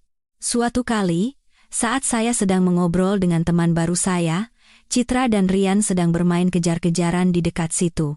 Teman saya itu memandangi Citra, lalu berkata kepada saya dengan nada penuh iri, "Pak Budi ini beruntung sekali ya, punya menantu cantik, baik, berbakti pula. Setiap sore saya lihat diajak jalan-jalan. Dirawatnya telaten sekali. Zaman sekarang jarang loh ada menantu seperti itu." Mendengar pujian itu, hati saya membuncah dengan kebanggaan dan kebahagiaan yang tak terhingga. Saya memandangi menantu saya yang sedang tertawa riang bersama cucu saya. Hati saya terasa begitu hangat. Saya tidak hanya memiliki anak laki-laki yang baik, tapi juga seorang menantu yang lebih baik dari anak perempuan kandung. Hubungan saya dengan Rian juga semakin dekat dari hari ke hari. Dia tidak lagi hanya menempel pada ibunya. Setiap kali melihat saya, dia akan berlari dan memeluk saya. Merengek minta diceritakan dongeng. Saya menceritakan kepadanya dongeng bawang merah bawang putih, Malin Kundang, dongeng-dongeng yang dulu saya ceritakan kepada Dimas. Dia akan membuka mata hitamnya yang bulat lebar-lebar dan mendengarkan cerita saya dengan saksama. Kadang-kadang dia melontarkan pertanyaan-pertanyaan lucu yang membuat saya tertawa. Momen-momen menyenangkan bersama cucu adalah waktu yang paling damai dan bahagia. Momen itu membuat saya lupa akan penyakit yang saya derita dan kesedihan menjadi tua. Saya merasa seperti muda kembali dan menemukan arti hidup. Kehidupan saya di Jakarta berjalan dengan damai, dan tak terasa sudah hampir sebulan berlalu. Setelah menjalani prosedur pemasangan ring, kesehatan saya membaik dengan pesat. Nyeri dada hampir sepenuhnya hilang, saya bisa berjalan-jalan ringan dan beraktivitas tanpa sesak napas. Wajah saya juga lebih cerah, dan karena makan dan tidur teratur, berat badan saya sedikit naik. Dimas dan Citra adalah orang yang paling bahagia melihat saya pulih. Meskipun kehidupan di Jakarta menyenangkan dan saya senang dirawat oleh anak dan cucu, di sudut hati saya selalu ada kerinduan akan kampung halaman. Saya merindukan udara bersih, desa suka asih, kebun dan kolam saya serta para tetangga yang saling membantu di saat sulit. Saya sesekali menelepon Pak Karto untuk menanyakan kabar desa. Dari obrolan telepon itu, saya tahu bahwa cerita keluarga kami telah menjadi buah bibir di kampung. Pak Karto berkata dengan suara bersemangat, "Wah, Pak, sekarang seisi desa membicarakan kebaikan anak dan menantumu itu. Mereka bilang anak dan menantu yang sungguh berbakti, jarang ada. Cerita tentang begitu kamu sakit, mereka langsung datang menjemputmu ke Jakarta untuk diobati. Sekarang sudah tidak ada orang di Sukaasih yang tidak tahu. Ibu-ibu di pasar bergosip, kamu ini di kehidupan sebelumnya berbuat kebaikan apa sampai bisa punya anak seberuntung itu." Mendengar cerita teman saya merasa senang sekaligus sedikit malu. Saya tidak menyangka cerita pribadi keluarga kami akan menjadi perhatian orang sebanyak ini, Pak Karto menambahkan. Beberapa hari yang lalu, istrinya Pak Soleh datang ke rumah, minta nomor telepon Dimas. Katanya mau tanya, kalau mau periksa penyakit jantung suaminya, rumah sakit mana yang bagus, katanya. Melihat anak dan menantumu, dia jadi sadar. Dulu sayang uang sampai suaminya tidak pernah dibawa ke rumah sakit dengan benar. Sekarang dia bilang harus mencontoh keluargamu. Mendengar itu, kebanggaan yang tak terlukiskan membuncah di hati saya. Anak-anak saya tidak hanya berbakti kepada orang tuanya, tapi tanpa mereka sadari, mereka telah menjadi teladan bagi orang lain. Tindakan mereka menyebarkan pesan yang berarti tentang cinta keluarga dan tanggung jawab anak terhadap orang tua yang menua. Kebahagiaan dan kebanggaan itu berlipat ganda saat saya mendengarnya langsung dari orang lain. Hari itu, Dimas mengantar saya untuk kontrol rutin. Saat menunggu giliran, seorang pria parubaya yang duduk di sebelah saya menyapa. Dia bertanya tentang penyakit saya, lalu melihat Dimas yang sedang mengambilkan minum untuk saya, dan berkata, "Anaknya berbakti sekali ya, Pak. Anak muda zaman sekarang kan sibuk, jarang ada yang mau mengantar orang tuanya ke rumah sakit dan merawatnya dengan telaten seperti itu. Bapak ini beruntung sekali." Mendengar itu, hati saya terasa lapang. Saya tersenyum dan berkata kepadanya, "Iya, saya beruntung punya dua anak yang baik. Bukan hanya anak laki-laki saya, menantu saya di rumah juga baik sekali." Saya menceritakan kepadanya betapa telatennya Citra merawat saya. Dia mendengarkan cerita saya sambil terus mengangguk dan mengagumi. Baik orang yang saya kenal maupun tidak, pujian mereka membuat saya lebih bahagia daripada harta benda apapun di dunia. Itu adalah pengakuan atas kehidupan kami sebagai orang tua yang telah bersusah payah membesarkan anak, dan buah manis yang saya terima di usia senja.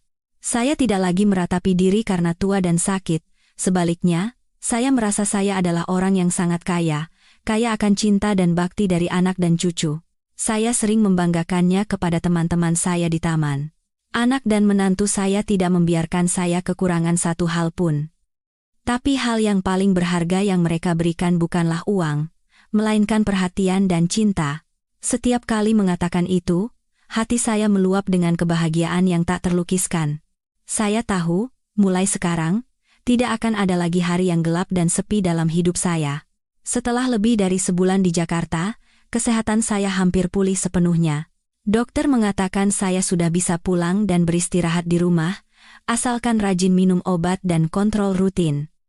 Kabar bisa pulang membuat saya senang sekaligus sedih.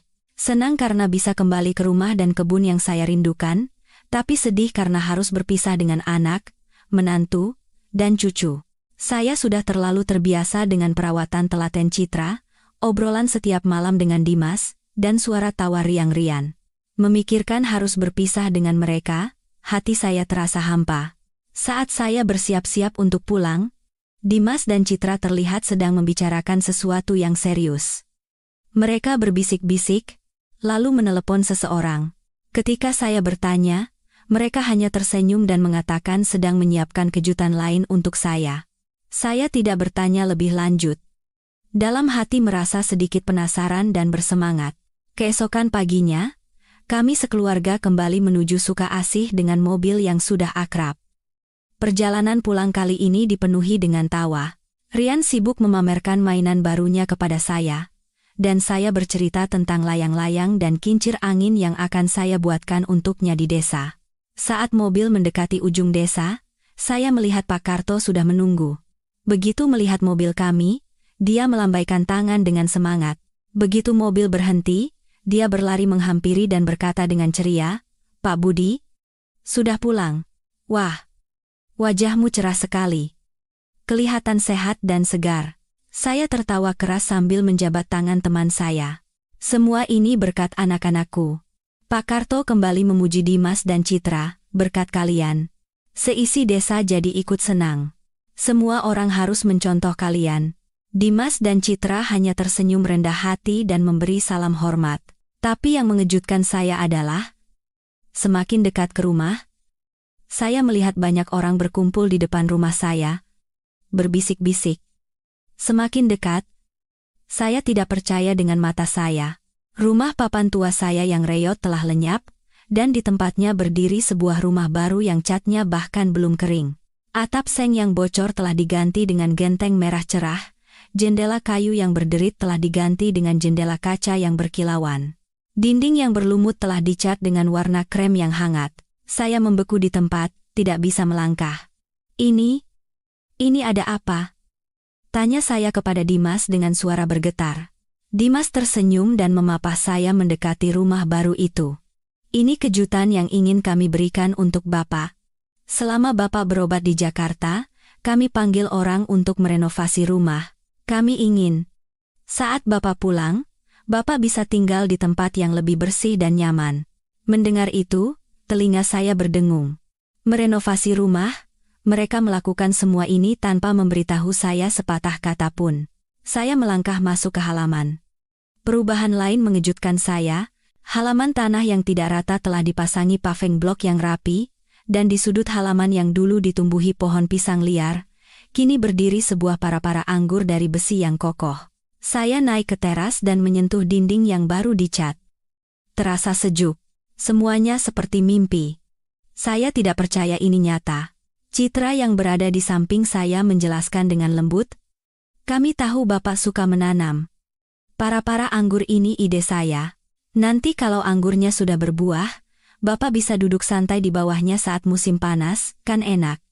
Kami juga sudah belikan bibit sayuran untuk di kebun dan beberapa ekor anak ayam, biar Bapak tidak bosan di desa." Setiap kata-katanya bagai tetesan air hangat yang meresap jauh ke dalam hati saya. Saya tidak bisa menahan air mata lagi dan memeluk kedua anak saya erat-erat. Saya tidak bisa berkata apa-apa, hanya terisak seperti anak kecil. Mereka tidak hanya memberikan uang dan menyembuhkan penyakit saya, tapi mereka telah menyiapkan segalanya agar saya bisa menjalani sisa hidup yang damai dan sejahtera. Saya tidak tahu apakah saya bisa membalas kebaikan hati mereka seumur hidup. Setelah momen haru itu, Dimas memapah saya masuk ke dalam rumah. Bagian dalam rumah membuat saya lebih terkejut lagi. Tidak hanya bagian luar, semua perabotan di dalam rumah juga baru. Lantai semen yang tua telah diganti dengan keramik yang berkilau, meja dan kursi makan dari kayu lapuk telah diganti dengan satu set meja makan ukiran yang indah. Bahkan ranjang saya yang berderit telah diganti dengan ranjang kayu yang kokoh dan kasur baru yang empuk. Semuanya tertata rapi. Meskipun masih rumah satu lantai, kini terlihat jauh lebih nyaman dan praktis. Saya berkeliling rumah, masih tidak bisa berhenti takjub. Pak Karto dan tetangga lainnya ikut masuk, melihat-lihat sambil terus berdecak kagum. Memang uang itu hebat ya. Dalam sebulan rumah tua bisa disulap jadi begini, tapi yang penting niatnya. Dimas dan istrinya begitu perhatian sama Pak Budi, luar biasa sekali. Mendengar ucapan orang-orang, bahu saya terasa tegak.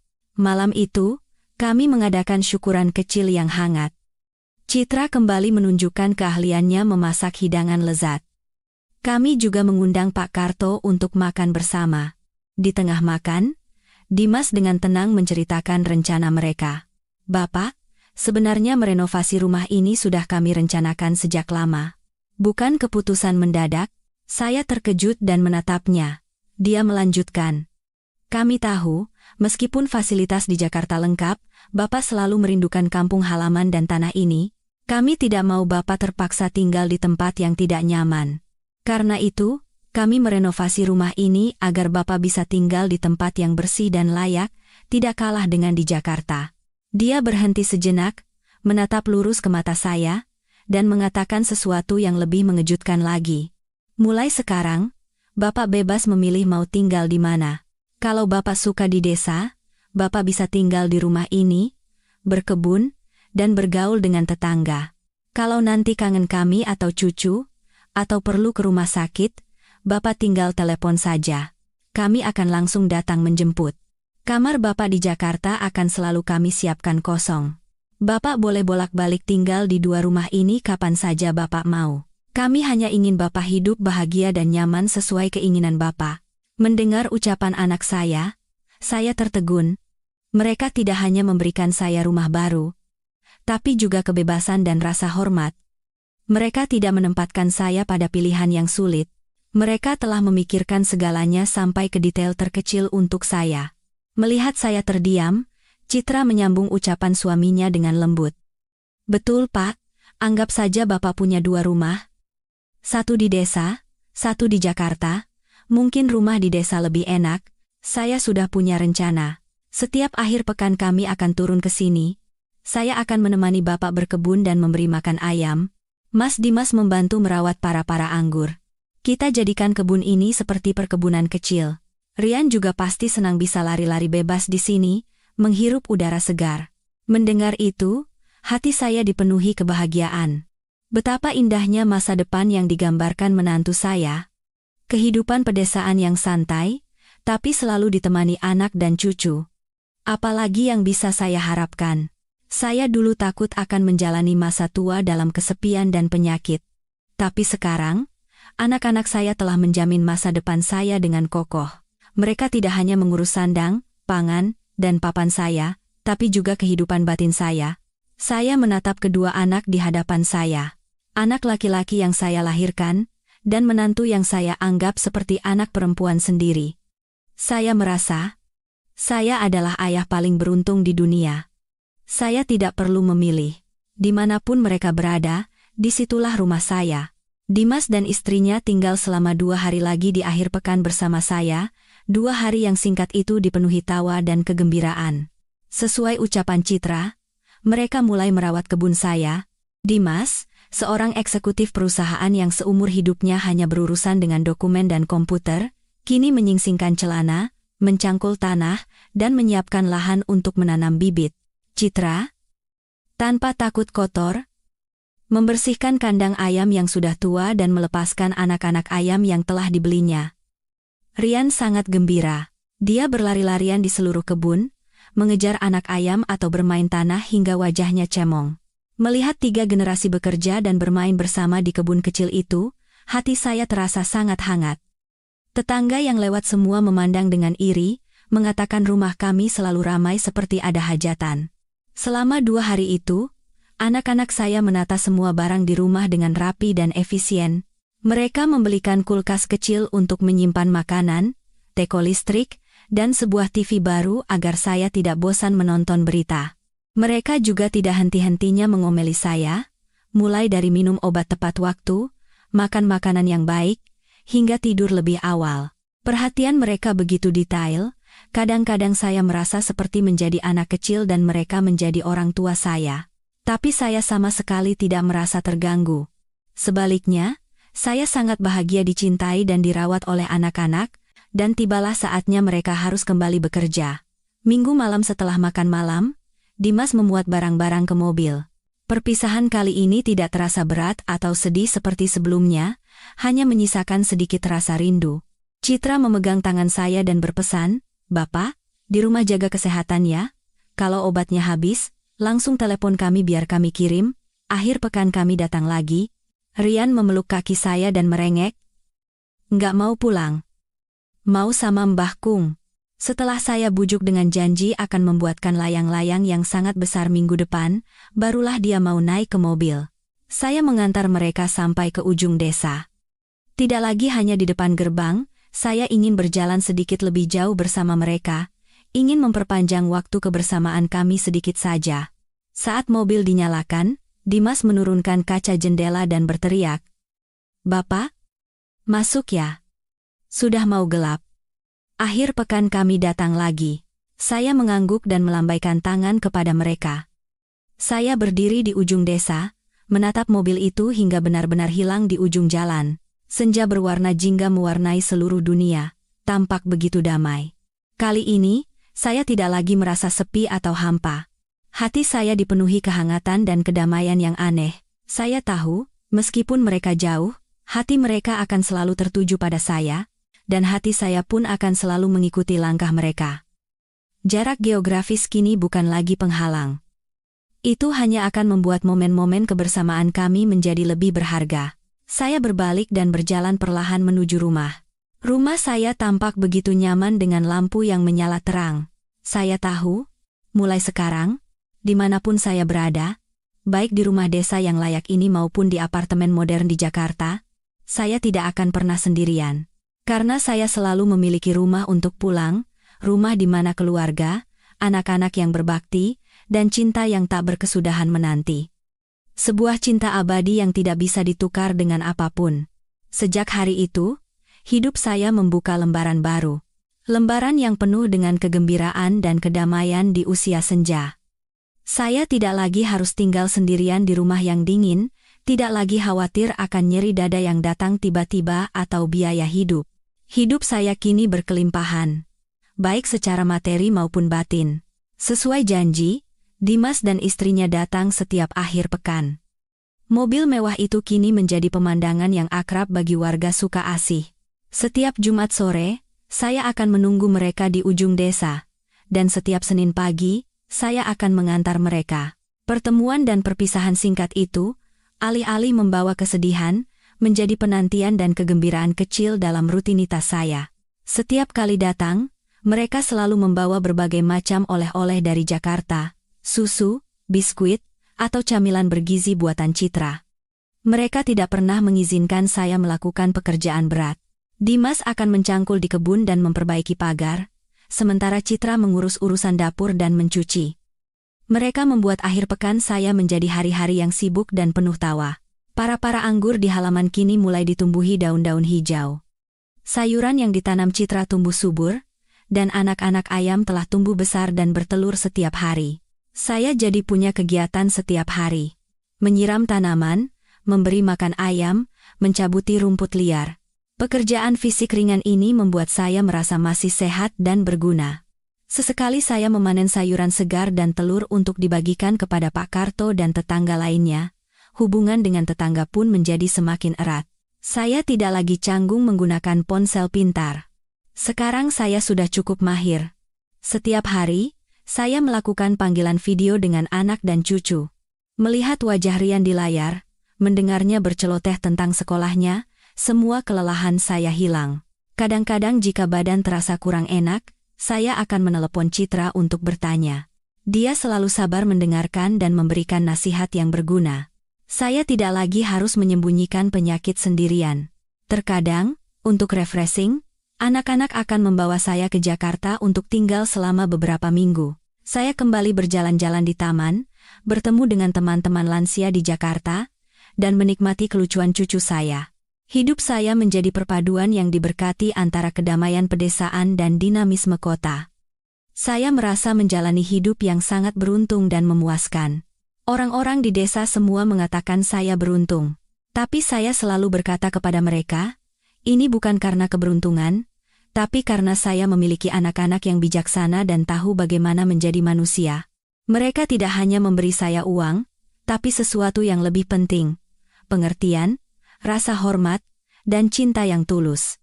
Dan saya pun belajar sesuatu, bahwa orang tua yang menua juga harus belajar bagaimana menjadi lansia yang bahagia.